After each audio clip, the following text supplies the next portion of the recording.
मैं डॉक्टर दीपक सिंह। पिछली क्लास में हमने समाचार लेखन, उसके सिद्धांत, उसके व्यवहार पर विस्तार से बात की थी। आज हम संपादन की बात करेंगे। संपादन क्या होता है, संपादन के सिद्धांत क्या हैं और एक संपादक की भूमिका क्या होती है, इन सब पर हम थोड़ा विस्तार से बातचीत करेंगे। किसी भी समाचार संगठन के लिए, किसी भी समाचार पत्र के लिए संपादन एक बहुत ही महत्वपूर्ण जिम्मेदारी होती है। इसी के आधार पर उस समाचार पत्र की साख बनती है। साख मतलब उसकी क्रेडिबिलिटी, समाज में उसकी इज्जत, उसकी पहचान, वो किस रूप में जाना जाएगा, यह सब उसके संपादन से तय होता है। समाचार संगठनों में या किसी भी अखबार में द्वारपाल की भूमिका बड़ी महत्वपूर्ण होती है। अब आप सोच रहे होंगे कि द्वारपाल क्या होता है। द्वारपाल वही जो घर के सामने खड़ा होता है। आप देखते हैं तमाम समारोहों में जाते हैं तो बाहर दो लोग खड़े रहते हैं भाला लिए। कौन अंदर जाएगा, कौन अंदर नहीं जाएगा, वो ये निश्चय करते हैं। तो एक समाचार संगठन में, एक समाचार पत्र में जो संपादक होते हैं, संपादक, उप संपादक, कई तरह के संपादक होते हैं, वो सब द्वारपाल की भूमिका तय करते हैं। कौन सी खबर समाचार बनने लायक है, कौन सी खबर किस पेज पर जाएगी, पहले पेज के लिए इंपॉर्टेंट है तो पहले पेज पे जाएगी, 2 कॉलम में जाएगी, 4 कॉलम में जाएगी, या बहुत इंपॉर्टेंट नहीं है तीसरे पेज पे जाएगी, और कहां पर किस पन्ने पर कौन खबर जाएगी। हर पन्ने का एक एडिटर होता है, उस पर जाने वाली खबरों को वो देखता है, तो वो तय करता है कि कौन सी खबर छपेगी, कौन सी खबर नहीं छपेगी। और जो खबर आई है तमाम स्रोतों से, जो संवाददाताओं द्वारा भेजी गई है, न्यूज एजेंसियों द्वारा ली गई है, उन खबरों में जो तथ्य हैं, वो जो जिस तरह से लिखा गया है समाचार, उसमें उसकी वो खोजबीन करता है, उसकी जांच परख करता है, और जांच परख करके उसको वो छपने लायक बनाता है। उसमें जो भी गलतियां होती हैं उन गलतियों को दूर करता है। यह एक संपादक का काम होता है। तो अगर हम बहुत सरल शब्दों में कहें, बहुत सरल शब्दों में समझने की कोशिश करें, तो संपादन जो है उसका अर्थ ही होता है कि किसी भी सामग्री से उसकी अशुद्धियों को दूर कर देना, और अशुद्धियों को दूर करके उसको सरल, सहज, पठनीय रूप में प्रस्तुत करना, जिससे कि वो आम समाज को, जनता को आसानी से समझ में आ जाए।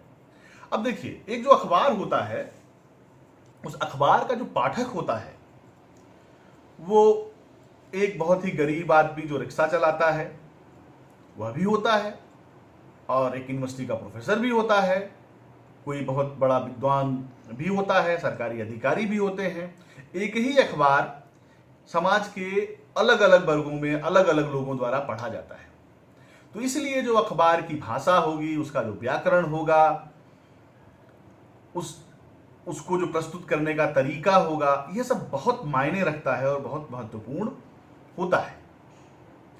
आपको बताऊं कि जब जनसत्ता अखबार के संपादक थे प्रभाष जोशी जी, तो एक बड़ी ऐसी संख्या थी लोगों की जिन्होंने उस जनसत्ता अखबार के माध्यम से भाषा सीखी। अच्छी भाषा कैसे इस्तेमाल की जाती है, अच्छी भाषा कैसे बरती जाती है, यह वह समाचार पत्र हमको सिखाता था। हम लोग अपने विद्यार्थी दिनों में जनसत्ता के नियमित पाठक होते थे, और उसमें छपने वाले संपादकीयों को, उसकी खबरों को बहुत ध्यान से, बहुत रुचि से पढ़ते थे। तो एक समाचार यह भी भूमिका निभा सकता है कि वो पूरे के पूरे एक समाज को, समाज के भाषा संस्कार को ऊपर उठाए, उसको बढ़िया बनाए।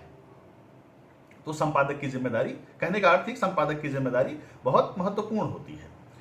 तो एक संपादक अशुद्धियों को दूर करता है, उसमें जो भी व्याकरण संबंधी गलतियां हों उनको दूर करता है। वर्तनी मान लीजिए गलत छपी है या गलत लिखी गई है, उसको ठीक करता है। इसके साथ साथ वह यह भी तय करता है कि कौन सी खबर कितनी महत्वपूर्ण है। मान लीजिए अभी कुछ पिछले भी दिन हमने बात की थी कि अभिनेता इरफान खान का देहांत हुआ, तो एक जो संपादक होगा वही यह तय करेगा कि यह खबर कितनी महत्वपूर्ण है, और अखबार में वो 4 कॉलम में जाएगी, माने कितना जगह घेरेगी, 2 कॉलम में जाएगी, 1 कॉलम में जाएगी, फ्रंट पेज पे जाएगी, अंतिम पेज पे जाएगी, यह एक संपादक ही तय करता है। और एक दिन अखबारों में क्या होता है कि बहुत सारी सूचनाएं आती हैं एक दिन में, तमाम जो न्यूज एजेंसियां हैं, इसके अलावा सरकारी विभागों के आजकल अपने जो उनके पर्सनल रिलेशन अधिकारी होते हैं, वो बहुत सारी विज्ञप्तियां देते हैं। तो एक संपादक को ये तय करना होता है कि भाई इसमें जरूरी क्या है, इसमें इंपॉर्टेंट क्या है, किसको छापा जाए और किसको ना छापा जाए, सारा कुछ नहीं छापा जा सकता। तो ये एक संपादक की जिम्मेदारी होती है। तो एक संपादक जब ये सारे काम करता है तो इस काम करते हुए उसको कुछ सिद्धांतों का भी पालन करना होता है। इन्हीं सिद्धांतों के पालन के द्वारा एक अखबार की साख बनती है। वो अखबार कैसा है, उसका रूप कैसा है, वह निष्पक्ष है, वह जन सरोकारों का प्रतिनिधि है, या वो किसी खास एजेंडे पर काम कर रहा है, किसी खास पार्टी संगठन के लिए काम कर रहा है, वह उसके इसी संपादन के जो सिद्धांत होते हैं उनके पालन करने से ही तय होता है, उसी से पता चल जाता है। तो अब हम वो जो कुछ सिद्धांत हैं जिनका वो एक संपादक पालन करता है अपने संपादन में, तो उन संपादन के सिद्धांतों को एक एक करके हम देखेंगे। तो सबसे पहला जो तथ्य है, सबसे पहली जो बात आती है वो होती है तथ्यों की शुद्धता। कि जो भी खबर रिपोर्ट लिखी गई है या जिस भी घटना की रिपोर्टिंग हो रही है, वो जो जब एक हम संपादक के पास वह पहुंचती है तो संपादक का सबसे पहला काम होता है कि वो उसको देखे कि इसमें जो भी तथ्य इस्तेमाल किए गए हैं इस खबर को लिखने के लिए, वो तथ्य शुद्ध हैं कि नहीं, एक्यूरेसी। क्योंकि तथ्य पवित्र होते हैं, तथ्यों के साथ छेड़छाड़ नहीं की जा सकती, नहीं की जानी चाहिए। अगर तथ्यों के साथ छेड़छाड़ की जा रही है, तथ्यों को तोड़ा मरोड़ा जा रहा है, तो आप समझिए कि पूरी खबर जो है वो अर्थ का अनर्थ कर देगी। आजकल आप देख रहे होंगे सोशल मीडिया के जमाने में बहुत सारे ऐसे गलत तथ्यों के आधार पर गलत खबरें प्रकाशित हो जा रही हैं। पिछले दिनों हमने देखा कि एक अखबार ने न्यूजीलैंड के प्रधानमंत्री का एक इंटरव्यू छाप दिया था। पता लगा कि बाद में पता चला कि ये तथ्य नहीं है, इंटरव्यू हुआ ही नहीं। तो ऐसे बहुत सारी जो चीजें हैं वो पत्रकारिता को, उसके एक जो अखबार है उसकी साख को पट्टा लगा देते हैं। इसलिए जांचना बहुत जरूरी होता है संपादक के लिए कि जो रिपोर्ट आई है, जो हमारे संवाददाता ने रिपोर्ट दी है या बाहर से जो रिपोर्ट आ रही है, उसमें तथ्य जो हैं वो सही हैं या नहीं है।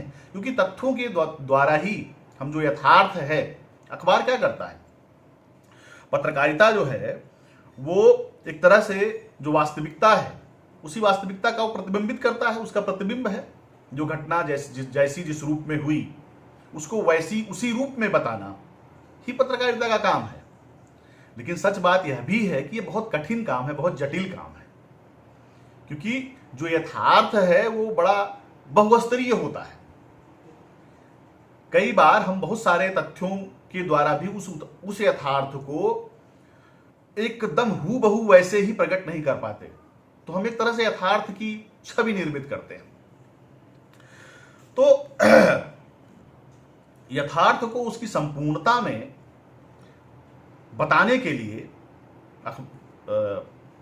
समझाने के लिए यह बहुत आवश्यक है कि ऐसे तथ्यों का चयन किया जाए जो कि सच्चाई को अच्छी तरीके से बताते हों, अच्छी तरीके से समझाते हों, मतलब पूरे सच का प्रतिनिधित्व करते हों। लेकिन जो भी आपका संवाददाता है, आपके जो सोर्सेज हैं, आपके पास इतना वक्त भी नहीं होता, इतने संसाधन भी नहीं होते कि आप बहुत सारे तथ्यों को कलेक्ट कर सकें। तो तथ्यों का चुनाव भी बहुत महत्वपूर्ण होता है कि आप कौन से तथ्य चुनते हैं।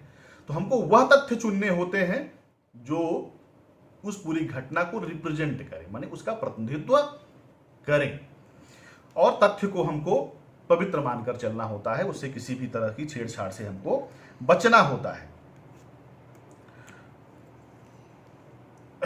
अब इसके बाद हम अगले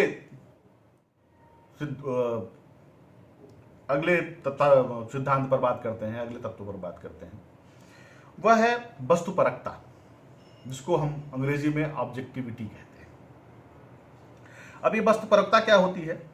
वैसे आप सोचेंगे कि भाई वस्तुपरकता और तथ्यपरकता में फर्क क्या है? ऑब्जेक्टिव है ना, कई बार आप परीक्षा में देते हैं तो ऑब्जेक्टिव सवाल आते हैं, तथ्यात्मक सवाल आते हैं, तो आपको लगेगा कि ऑब्जेक्टिविटी और तथ्यपरकता में वस्तुपरकता तथ्यपरकता कहीं एक ही तो नहीं? नहीं, एक नहीं है, दोनों में बड़ा अंतर है और दोनों के अंतर को समझना बहुत जरूरी है। जो तथ्यपरकता है उसका संबंध ये है अधिक से अधिक तथ्यों का, फैक्ट। कोई भी घटना हुई तो उस घटना के जो तथ्य हैं उनके तथ्यों को जानना, ये है अधिक से अधिक फैक्ट, ये तथ्यपरकता इसको कहते हैं। कि आपके पास जितने, अच्छा बात ये भी सही है कि जितने ज्यादा तथ्य आपके पास होंगे उस घटना की मुकम्मल तस्वीर उतनी बढ़िया बनेगी, है ना। अगर आपके पास तथ्यों की कमी है तो आप किसी भी घटना को सही रूप में दिखा नहीं सकते। तो तथ्य इसलिए बहुत जरूरी होते हैं कि आपके पहले तथ्यों, सबसे पहले हम तथ्यों का ही संग्रह करते हैं। एक पत्रकार क्या करता है? सबसे पहले तथ्यों का ही संग्रह करता है, क्योंकि हर घटना में खुद तो वहां पे खड़े होकर नहीं देख रहा होता है, अमूमन वो घटना के बाद पहुंचता है। तो वहां पर आसपास जो भी उपलब्ध सोर्स होते हैं उनसे सबसे वो तथ्य इकट्ठा करता है और उन तथ्यों को इकट्ठा करके फिर वो एक मुकम्मल तस्वीर बनाता है। तो तथ्य और फिर वस्तुपरकता, इनके बीच का संबंध क्या है और इनका अंतर क्या है, इस पर अगर हम बात करें तो जो वस्तुपरकता है उसका मतलब यह होता है कि हम तथ्य को कैसे देखते हैं। समझ में आ रही बात? तथ्य, फैक्ट इकट्ठा, किसी घटना से जुड़ी जो भी तथ्य हैं हमने उनको इकट्ठा कर लिया, ये तथ्यपरकता हो गई। लेकिन जो वस्तुपरकता है, ऑब्जेक्टिविटी है, वह यह है कि उन तथ्यों को हम देखते कैसे हैं, उनका विश्लेषण कैसे करते हैं। कहीं ऐसा तो नहीं कि हमारे मन में पहले से ही पूर्वाग्रह बैठे हुए हैं और उन पूर्वाग्रहों के आधार पर ही हमने तथ्यों का विश्लेषण कर दिया, तो समाचार क्या होगा? वो यथार्थ को प्रतिबिंबित नहीं करेगा, बल्कि वह एक गलत चीज को प्रेजेंट करेगा। बहुत सारी चीज, अभी जैसे मान लीजिए हम एक बात करें, कश्मीर की बात करें, तो कश्मीर को लेकर के हमारे दिमाग में पहले से ही एक पूर्वाग्रह बैठे हुए हैं, हमारी धारणाएं बैठी हुई हैं। किसी जाति विशेष के बारे में हमारे मन में धारणाएं बैठी हुई हैं, किसी धर्म विशेष के बारे में हमारे मन में धारणाएं बैठी हुई हैं। और इन धारणाओं को के आधार पर अगर आप उन तथ्यों को देखेंगे, विश्लेषण करेंगे, तो आप सही समाचार को, यथार्थ समाचार को उसकी सच्चाई में प्रस्तुत नहीं कर पाएंगे। तो इसलिए ऑब्जेक्टिविटी जो होती है वो ये कहती है कि आप अपने पूर्वाग्रह अपने घर पे रखिए। आपके दिमाग में पहले से क्या आपने सोच रखा है, और हमारे पूर्वाग्रह बनते कैसे हैं? हम पैदा होते हैं, जिस समाज में, जिस घर में पैदा होते हैं, वहां से हम कुछ जाति के बारे में, कुछ धर्म के बारे में, किसी प्रदेश के बारे में हमारे पहले से ही एक हमारा माइंड मेकअप हो जाता है। और जिस समाज में, जिन लोगों के बीच में हम रहते हैं, अब वो पहले से ही एक धारणा बन जाती है, बनी बनाई धारणाएं बन जाती हैं। बहुत बार आप देखिए ना, किसी दूसरे धर्म के बारे में आपकी एक खास धारणा होगी। आप लोग भी जो वहां पर इसको देख पढ़ सुन रहे हैं, और मैं भी यहां जो आपको ये बता रहा हूं, लेकिन अगर आप थोड़ा सा ध्यान से जा करके इसको समझें, तो मान लीजिए किसी धर्म के बारे में आपकी एक धारणा बन गई कि ये धर्म अच्छा नहीं है या इसके लोग बड़े अच्छे नहीं, और फिर एक आदमी आता है, उससे आपसे पूछता है कि अच्छा आप ये कह रहे हैं कि भाई फला धर्म के लोग अच्छे नहीं होते, इसको मानने वाले लोग अच्छे नहीं होते, तो बड़े बदमाश होते हैं। और एक आदमी उसी बीच आपसे पूछता है, अच्छा ये बताइए कि इस धर्म का कोई व्यक्ति आपका दोस्त है? आप उसका चेहरा देखते हैं, आप सोचते हैं नहीं यार, ऐसा तो कोई दोस्त मेरा है ही नहीं। फिर वो पूछता है, अच्छा क्या इस धर्म के किसी व्यक्ति से आपका कभी झगड़ा हुआ, उसने कभी आपको कोई हानि पहुंचाई, आपको कोई तकलीफ दी? आप कहते हैं, आप सोचते हैं और आपको लगता है कि नहीं, मेरे पास तो ऐसा कुछ हुआ ही नहीं, तो हमारा उनसे कोई संबंध नहीं। आप देखिए, अगर मेरी बात समझ में आ रही हो, तो वास्तविक जीवन में हमारा उनसे कभी कोई सामना ही नहीं हुआ, उनके बारे में हम जानते ही नहीं। लेकिन उसके बावजूद जब हम उनके बारे में बिना जाने ही उनके बारे में एक धारणा हमारे मन में बनी हुई है, बैठी हुई है। तो अगर इसके आधार पर आप तथ्य को देखेंगे, तथ्य का विश्लेषण करेंगे, तो बहुत समस्या होने वाली है। तो आप एक अच्छे संपादक नहीं हो सकते, या संपादन के सिद्धांतों का आप पालन नहीं करेंगे। वहां पर हमको अपने इन पूर्वाग्रहों को हटा करके जो तथ्य हैं उनकी रोशनी में और बहुत ही ऑब्जेक्टिव तरह से अपने पूर्वाग्रहों को परे रख करके घटना को देखना होगा। तो हम तथ्य को कैसे देखते हैं? तथ्य को जो देखने का तरीका है वो बस वस्तुपरकता है। मेरे ख्याल से आपको ये चीज वस्तुपरकता अच्छे से समझ में आ गई होगी। और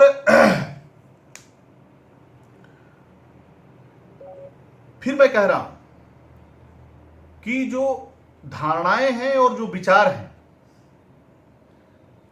हर आदमी के अपने अपने विचार होते हैं, पर्सनल व्यूज होते हैं। और मैं सरल करके आपको बता रहा हूं, आपके पर्सनल व्यूज हैं तो, लेकिन वो जब घटना करते हैं, इसमें मैं आपको एक उदाहरण देता हूं, लेखकों का उदाहरण देता हूं। चंद्रबली पांडे हिंदी के बड़े अच्छे विद्वान हुआ करते थे। उनकी किताब है मुगल काल में हिंदी, और बड़े सनातनी ब्राह्मण थे। व्यक्तिगत जीवन में किसी का छुआ, अपने हाथ से ही सब सारे कर्मकांडों का पालन करना व्यक्तिगत जीवन में। लेकिन एकेडमिक ईमानदारी उनकी थी, उन्होंने बहुत ही ऑनेस्टी, बहुत ईमानदारी और तथ्यों के आधार पर अपनी किताब लिखी।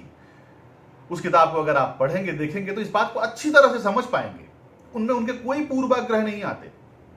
जो उनका व्यक्तिगत जीवन था, व्यक्तिगत उनकी लाइफ, उनकी मान्यताएं, वो उन सबको उससे दूर रखते हैं, उसको वो तथ्यों के आधार पर देखते हैं।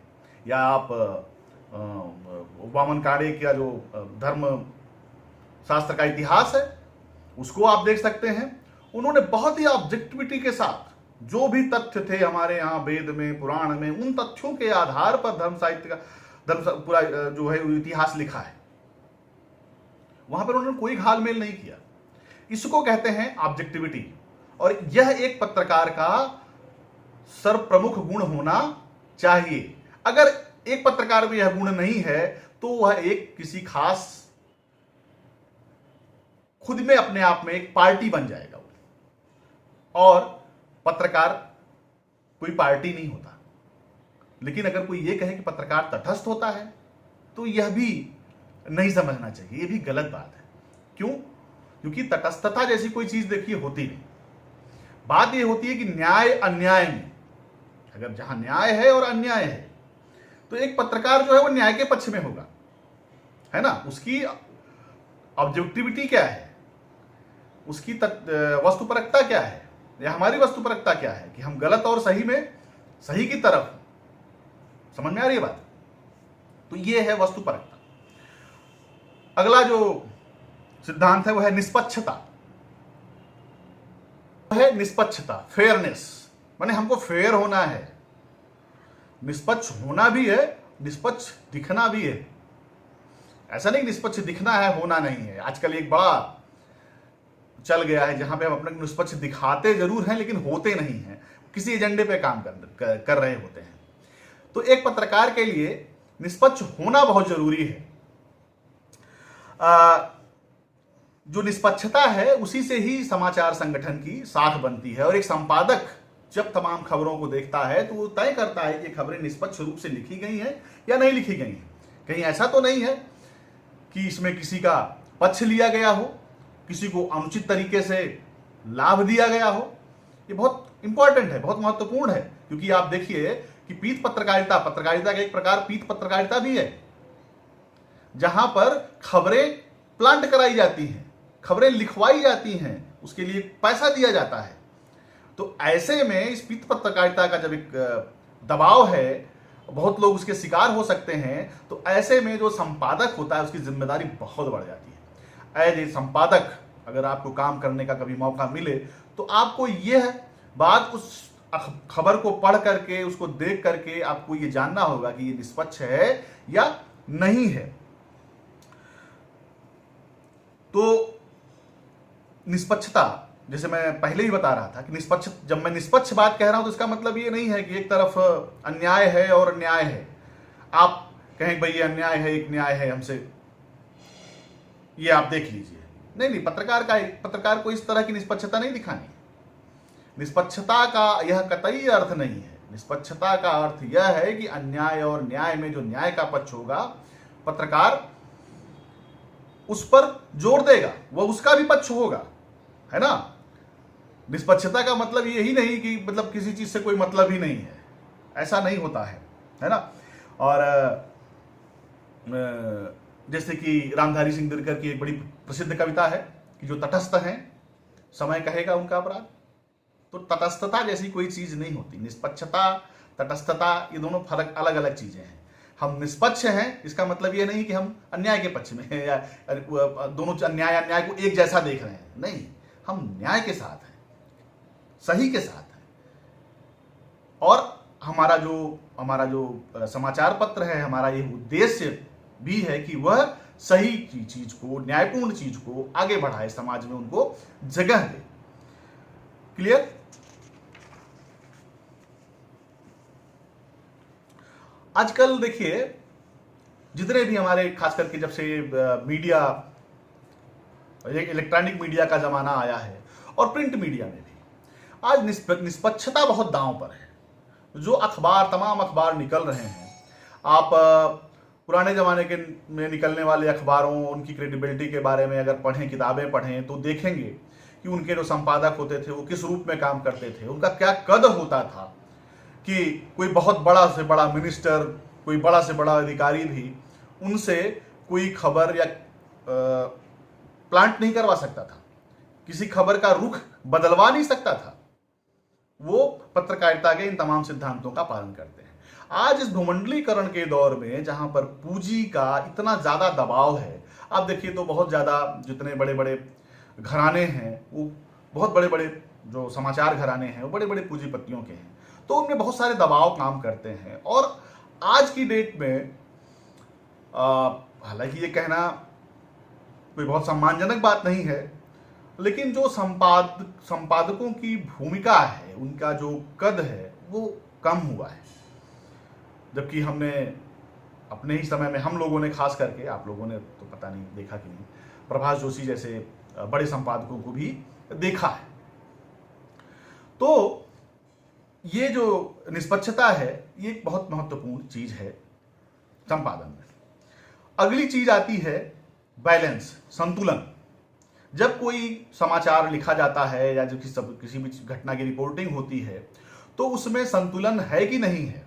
मान लीजिए किसी के ऊपर आरोप लगाया गया हो, खास करके ये ऐसी चीजें, संतुलन की जरूरत हमें तब पड़ती है जैसे कि किसी के ऊपर आरोप लगाया गया हो।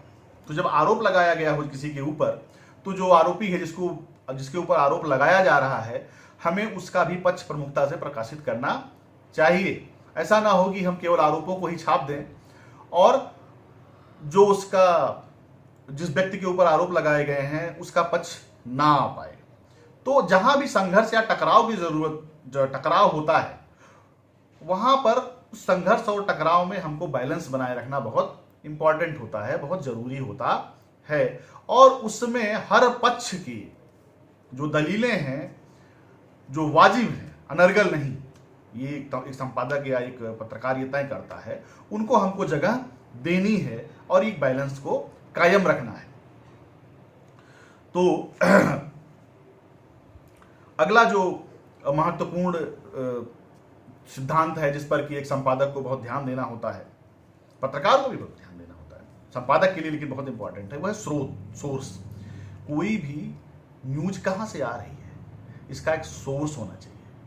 और यह भी सही बात यह भी है कि यह भी होना चाहिए कि वो सोर्स जो है वो अधिकृत है कि नहीं सूचना देने के लिए। तो ये बहुत महत्वपूर्ण है। और जहां तक स्रोत के संदर्भ में हमने पिछली क्लास में भी बात की थी, बहुत सारी न्यूज एजेंसियां हैं, पीटीआई है, राइटर है, इन सब से जो है हमारे समाचार पत्र, अखबार घराने वो समाचार लेते हैं और इनके भी पत्रकार होते हैं।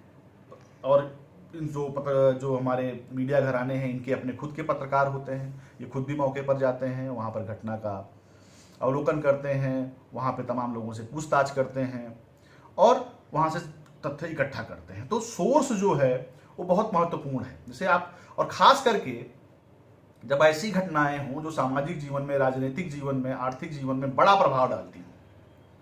अब जैसे आरबीआई की कोई नीति है, या आरबीआई कोई चीज करने जा रहा है, या सरकार कोई आर्थिक नीति लॉन्च करती है, तो उससे जुड़ी हुई जो खबरें होंगी उसके लिए हमारे पास पुष्ट सूत्र होने चाहिए। अपुष्ट सूत्र से काम नहीं चलेगा, ये बहुत इंपॉर्टेंट होता है।